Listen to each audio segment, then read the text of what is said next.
Baik teman-teman, selamat datang kembali. Pada kesempatan kali ini saya akan membahas analisa saham mingguan untuk periode tanggal 25 April 2022 sampai dengan tanggal 29 April 2022. Seperti biasanya saya akan bahas totalnya ada 7 saham ya untuk kali ini ya. Untuk playlistnya untuk saham yang lainnya bisa dilihat di video deskripsi di bawah ini ya untuk analisa saham minggu ini. Jadi ada beberapa saham yang saya analisa. Saya mulai langsung dengan yang pertama untuk kali ini adalah untuk saham Akra ya. Jadi saham Akra ini sudah saya pernah sebutkan resistennya sebelumnya ya.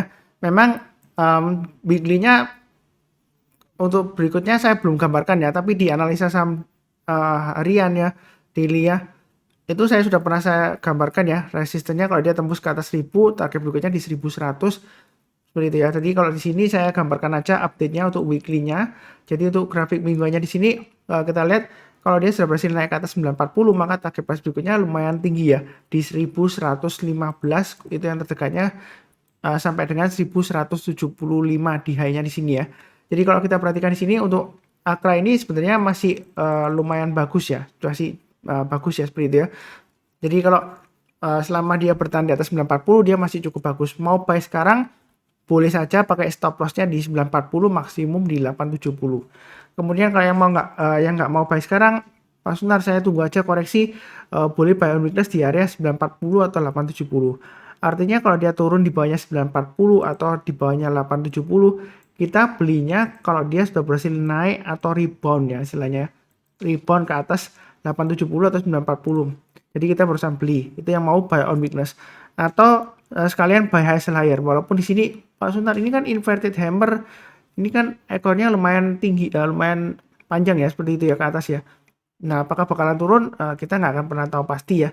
Yang pasti di sini adalah pasang trailing stop aja sesuai dengan garis-garis yang sudah saya berikan. Kalau mau buy high sell higher atau tambah lagi, tunggu sekalian breakout ke atas 1035, boleh buy atau tambah lagi ya yang sudah punya. Target price berikutnya di 1115 dan 1175. Ini support resistennya untuk weekly-nya atau mingguannya untuk Akra. Nah, untuk daily-nya sudah pernah saya gambarkan, memang agak sedikit berbeda ya garis-garisnya ya. Nah, 1000 di sini harusnya yang sudah punya pasang trailing stop-nya ya. Dan trailing stop berikutnya di 940. Kalau mau buy on weakness sebelumnya saya sebutkan di 810, tapi berhubung dia breakout higher high, maka kalau kita perhatikan di sini ada area buy on weakness di sini ya, 890.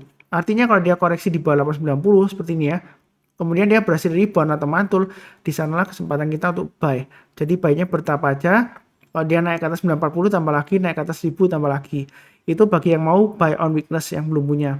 Kemudian yang mau tipe yang buy high sell higher, jadi kalau dia berhasil naik ke atas 1000 boleh buy, buy-nya bertahap aja, naik ke atas 1035 tambah lagi atau average up, target price berikutnya di 1100 ya. Kalau dia naik lagi ya target berikutnya sekitar 1200. Jadi saya pakai acuan setiap kelipatan 100 rupiah aja, belinya bertahap, jangan terlalu takut tapi jangan terlalu agresif ya. Uptrendnya sejauh ini masih cukup bagus ya. Kalau kita perhatikan MA20-nya masih mengarah ke atas ya seperti itu ya. Yang warna biru ini ya, dan dia ditutup di atasnya. Jadi masih cukup masih cukup bagus ya maksud saya.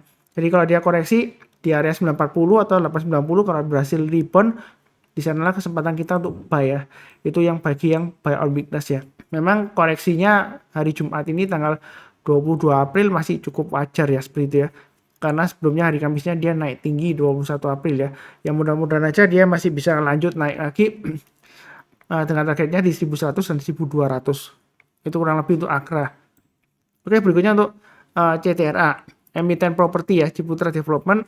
Nah, ini sudah pernah saya gambarkan support resistennya. Kalau dia naik ke atas 1005 boleh buy, naik ke atas 1085 mau tambah lagi silakan, target price-nya di 1210. Nah, di sini ada checkpoint tengah-tengahnya 1140 ya. Jadi kalau dia naik lagi boleh tambah lagi. Nah, kalau yang belum punya, kalau mau buy CTRA boleh ya.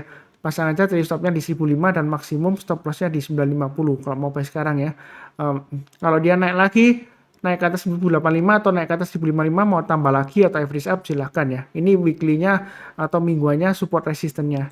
Kemudian dari daily-nya atau hariannya sudah saya gambarkan area buy on weakness ya sebelumnya.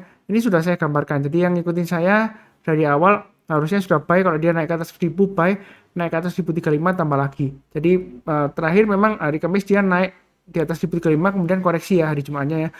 Sebenarnya sih masih cukup wajar ya, selama dia di atas 1000 dia masih ada peluang untuk breakout lagi ke atas 1110 dengan target berikutnya sekitar 1190.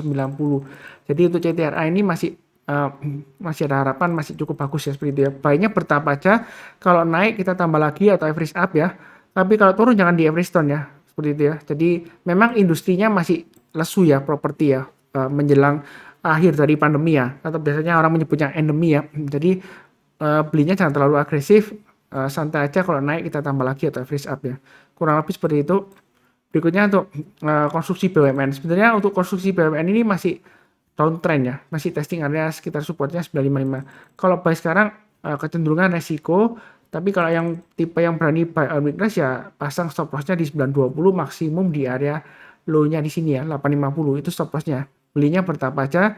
Nah, kalau yang mau buy on weakness. Tapi saran saya sih kalau lebih amannya tunggu aja kalau dia naik ke atas 1145 atau 1180 ya. Ikut berikutnya aja.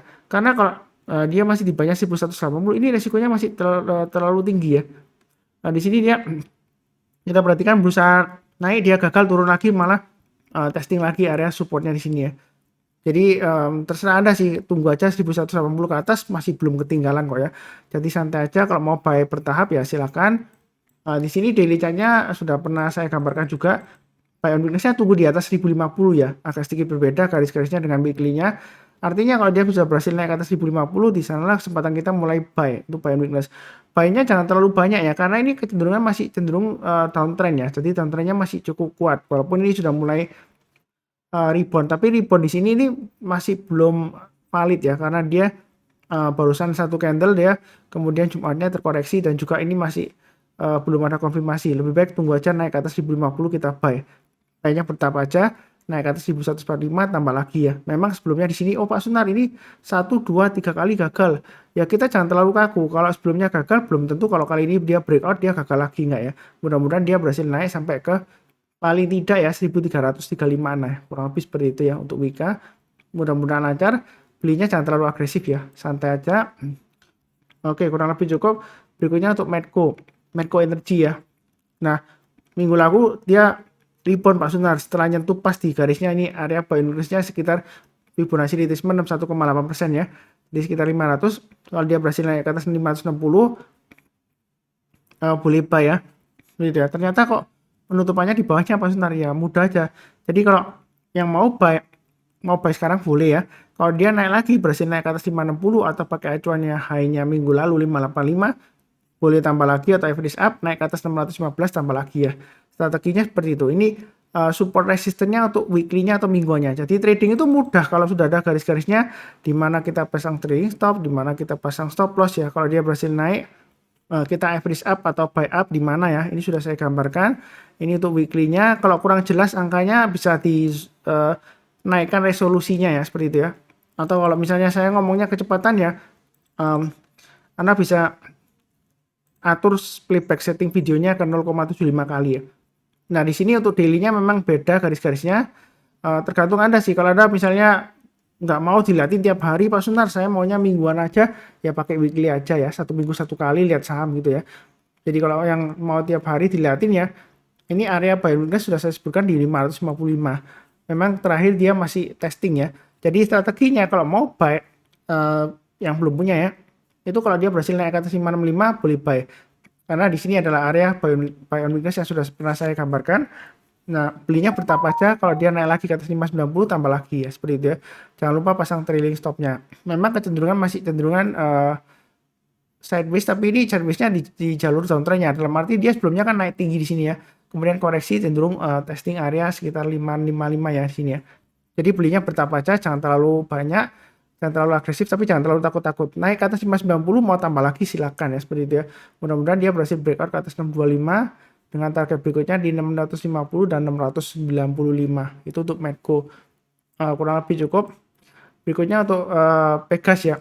Jadi kalau kita lihat di sini untuk Pegas, kalau kita lihat di weekly-nya, dia kecenderungan akan berusaha untuk breakout resistance 1425. Area buy on weakness, kalau nggak mau buy sekarang tunggu aja di 1250. Artinya kalau dia turun koreksi, dia berhasil rebound ya, seperti ini ya, naik ke atas 1250, kesempatan kita untuk buy. Atau kalau mau buy naik ke atas 1425, saya sudah sarankan boleh buy ya. Ternyata kok penutupannya jelek Pak Sunar.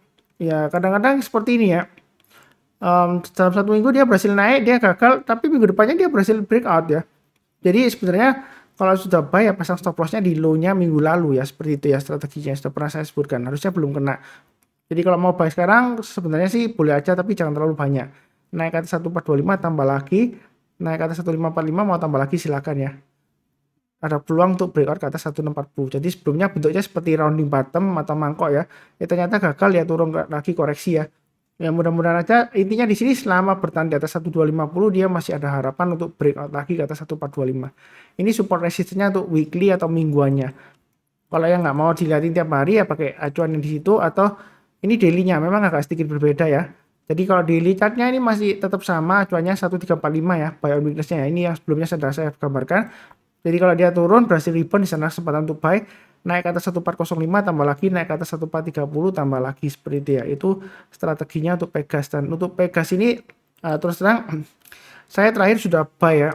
Tapi average saya lumayan tinggi ya karena waktu itu saya waktu breakout saya buy 1415 ya. Jadi masih sekitar loss-nya 2,12% ya. 2,12 lah ya. Ya kalau dihitung fee-nya ya mungkin lebih ya 2,5. Tapi menurut saya sih selama di atas 1345 dia masih ada harapan bagus ya seperti itu ya. Jadi memang sebelumnya pernah turun tapi saya pasang stop loss-nya di 1325 dan 1280 ya. Memang agak jauh ya. Itu stop loss saya belinya masih belum terlalu banyak kok. Nanti kalau dia naik lagi ke atas 1430 saya tambah lagi atau average up ya. Jadi saya belinya bertahap aja, santai aja karena memang ini cenderungan sideways ya seperti itu ya. Dan industrinya juga masih cenderung masih belum bergairah ya seperti itu ya. Kurang lebih sih cukup ya untuk Pegas. Berikutnya untuk PTPP ya, tadi mestinya setelah Wika ya ketinggalan ya. Jadi arahnya masih downtrend. Untuk PTPP ini kalau kita perhatikan untuk weekly-nya selama dia di bawah 960 masih resiko. Kalaupun Anda mau buy, tunggulah paling enggak kalau dia berhasil naik ke atas 1075 ya ini ya. Jadi kalau dia sudah berhasil naik ke atas 1075 boleh buy, naik ke atas 1175 tambah lagi dan seterusnya. Mungkin ada yang bilang, oh Pak Sunar ini sebelumnya kan dia gagal ini ya. Nyentuh-nyentuh terus kemudian gagal lah. Kok ini naik lagi disuruh buy? Nah saya nggak nyuruh-nyuruh sih, saya cuma menyarankan aja. Kalau buy sekarang memang masih resiko, masih testing area support 870. Jadi sekalian akhirnya kalau dia berhasil breakout ke atas 1075 buy. Kalau sebelumnya gagal, belum tentu kali ini gagal juga ya. Seperti itu ya. Karena kalau kita lihat di sini, kalau dia sudah berhasil naik ke atas 1075, bertahan di atasnya 1075, dia bagus peluangnya paling tidak dia bisa sampai target di 1315.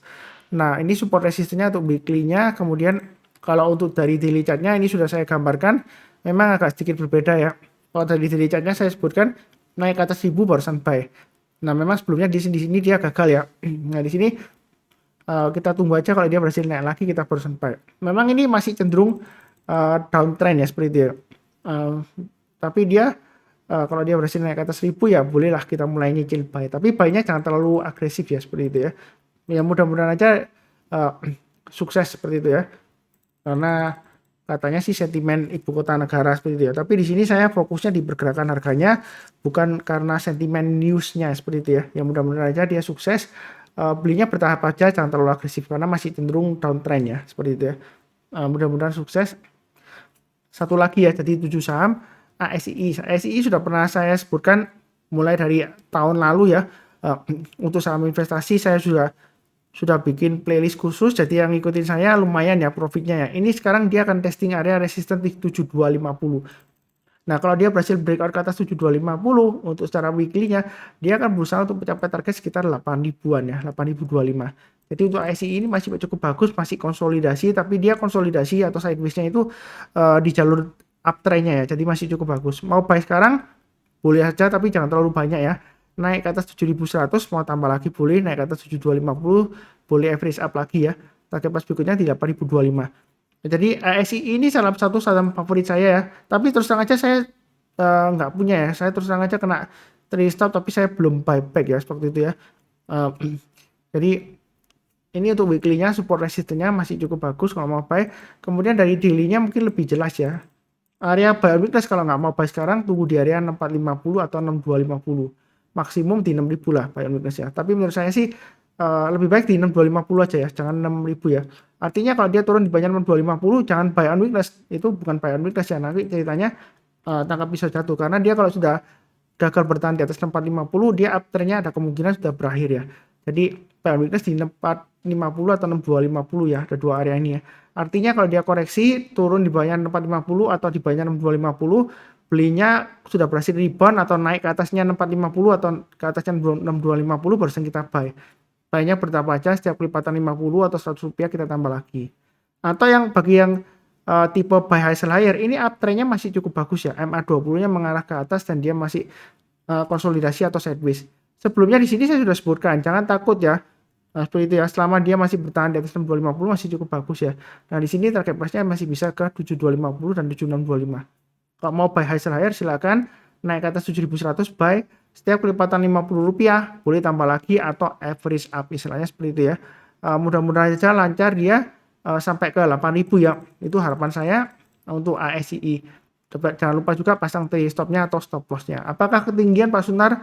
Sebenarnya untuk ASII memang kalau kita perhatikan ya, dia dari sebelum pandemi ya, dia memang cukup defensif ya. Dalam arti dia memang dari dulu itu kurang lebih sekitar area 6.000 sampai dengan 8.000 ya range-nya seperti itu ya. Jadi kalau dia gagal bertahan di atasnya ini 6925 ya memang ada risiko turun lagi ke bawah ya seperti ini ya. Seperti ini kalau kita lihat 1 2 3 4 ini kurang lebih sekitar 7.000 sampai 6925 ya area resistennya ya. Yang mana sekarang dia sudah berhasil breakout. Jadi pasang aja, kita jangan terlalu takut, wah nanti pasti turun, enggak, belum tentu ya. Kalau ini sebelumnya dia naik, kemudian koreksi, dia berhasil naik lagi, malah higher high ya, sampai 9.000 di sini ya. Kalau kita bicara mengenai di sini 8875, kemudian dia bisa sampai 9.350. Jadi sebenarnya masih cukup bagus ya untuk ASII. Jadi kurang lebih sih cukup ya, seperti itu ya. Ini sudah 7 saham. Ada beberapa saham lainnya ya, playlistnya ada di video deskripsi di bawah ini. Yang berminat silahkan nonton. Kemudian jangan lupa subscribe kalau yang belum tahu ya. Maksud saya yang barusan kenal, subscribe kemudian nyalakan lonceng notifikasinya supaya nggak ketinggalan. Seperti biasanya saya doakan selalu semuanya selalu sehat, damai dan sejahtera selalu. Amin. Terima kasih banyak. Sekian.